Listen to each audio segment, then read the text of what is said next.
Hello guys, welcome to my channel. First focus on fundamental. I am Roshan. Today I am going to discuss about second chapter of class 12th that is called Goodwill.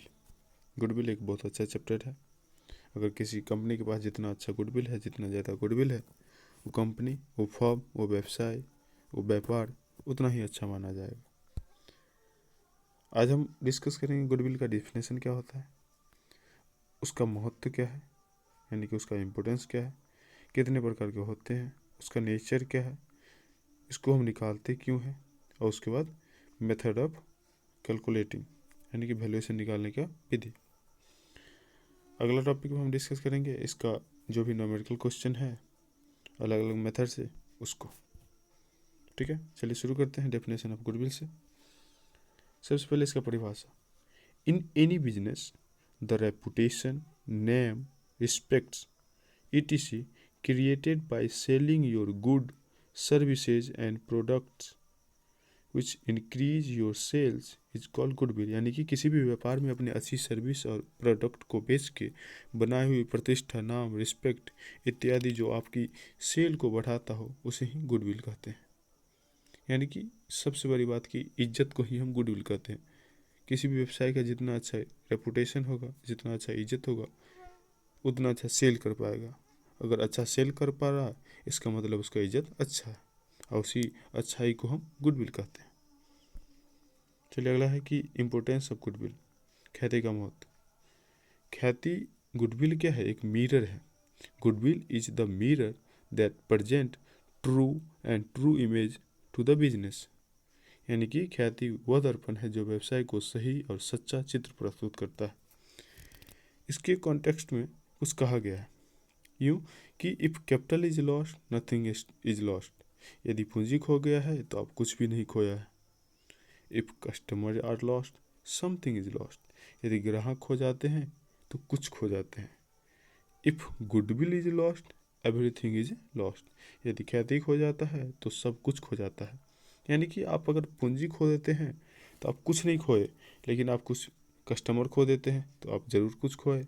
लेकिन आप इज्जत प्रतिष्ठा ही खो दे जिसे हम goodwill कहते हैं तो आप तो सब कुछ खो दिए। अगर वही नहीं रहे तो आपका व्यापार ही नहीं रह पाएगा। आगे है कि टाइप्स ऑफ गुडविल। गुडविल का प्रकार। गुडविल को मुख्यतः दो प्रकार में बांटा गया है, परचेज गुडविल और सेल्फ जनरेटेड गुडविल। यानी कि क्रय की गई और स्वयं उत्पत्ति की गई ख्याति। परचेज की गई क्या होता है? जब कोई बिजनेस परचेज किया जाता है तो उसी के साथ जो गुडविल आता है उसे हम परचेज गुडविल कहते हैं। सेल्फ जनरेटेड, तो this goodwill originate at the time of reorganisation of the firm. जब फर्म का पुनर्गठन किया जाता है उस समय जो गुडविल निकल के आता है उसे हम सेल्फ जनरेटेड गुडविल कहते हैं। अगला है कि नेचर ऑफ गुडविल, ख्याति का स्वभाव। ख्याति का स्वभाव मुख्यतः चार तरह के होते हैं, डॉग, कैट, रैट, रैबिट। आप बोलिएगा कि जानवर का नाम क्यों ले रहे हैं? कुत्ता, बिल्ली, चूहा, खरगोश। तो गुडविल को कस्टमर को देखते हुए बनाया गया, उसको इस ख्याति के स्वभाव को बांटा गया है। डॉग, डॉग क्या होता है? अपने मालिक को लेके वफादार होता है। यानी कि वो मालिक कुछ भी करे लेकिन उसे छोड़ के वो नहीं जाएगा। हु गो विद शॉपकीपर, यानी कि ऐसा ग्राहक जो शॉपकीपर की बदौलत चलता है।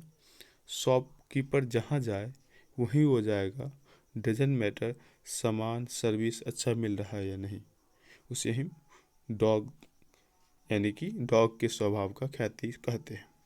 दूसरा है cat, who like old shop.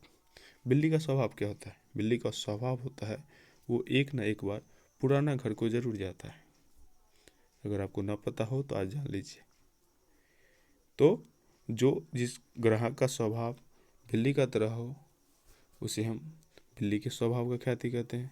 यानी कि जो पुराना शॉप को जरूर जाता है, पुराना दुकान पे जरूर जाता है।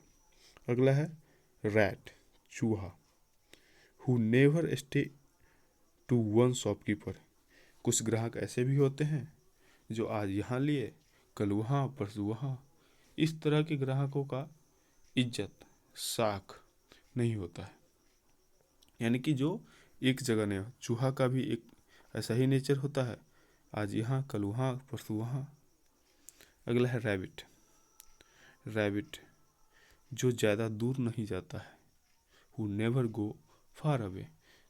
रैबिट का ये नेचर होता है, कुछ ज़्यादा दूर खाना लेने नहीं जाता है और वो अपने वातावरण से ज़्यादा प्रभावित होता है। तो ऐसा ग्राहक जो ज़्यादा दूर ना जाता हो और अपने वातावरण से प्रभावित होता हो, उसे हम रैबिट के यानी खरगोश के स्वभाव का हम ख्याति कहते हैं। अगर आपके पास कोई डाउट हो या फिर शेयर करना हो अपना एक्सपीरियंस, तो ज़रूर कीजिएगा कमेंट के थ्रू। अगला है कि need for valuing goodwill. Goodwill हम निकालते आवश्यकता कब पड़ती है? तो जब किसी भी व्यवसाय का लाभ हानि अनुपात में परिवर्तन हो, यानी कि change in profit sharing ratio. जब कोई नया पार्टनर आए या फिर जब कोई पार्टनर रिटायर ले, जब कोई पार्टनर का मृत्यु हो जाए, जब फर्म को बेचा जाए या फिर दो या दो से अधिक फर्म को एक फर्म में विलय किया जाए, इस सारी सिचुएशन में गुडविल का कैलकुलेशन किया जाता है। थ्योरी में कम से कम 3 नंबर या 5 नंबर में पूछा जा सकता है, या फिर ऑब्जेक्टिव में कि निम्नलिखित में किस सिचुएशन में, किस हालात में गुडविल की गणना की जाती है। और ऑप्शन में इस 5-6 में से एक ज़रूर रहेगा जो कि सही आंसर होगा।